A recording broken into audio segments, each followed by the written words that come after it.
Что на сегодняшний день не хватает нашему отечественному футболу таджикскому для успеха на международной арене?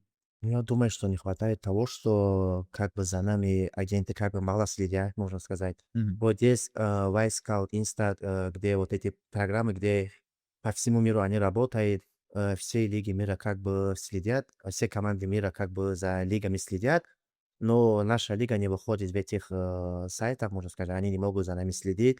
Если какие-то предложения, какие агенты выходят на нас, они говорят, что ты можешь как бы скинуть нам свой ролик, мы должны посмотреть. Мгм. А вроде бы как бы ты играешь, например, в высшей лиге, из-за сборной выступаешь, но тебя просят, чтобы ты еще им что-то там скинул, чтобы они еще досмотрели, посмотрели и узнавали тебя больше, и поэтому этого и не хватает. Я думаю, что если дорога как бы откроется, дорога в Европу или какие-то страны, и больше как бы легионеров будет, и все почувствуем как бы уже другой уровень футбола, легче станет нам играть на международных играх, я думаю. Как ты думаешь, что для этого нужно предпринять, чтобы вот это окно прорубилось в Европу?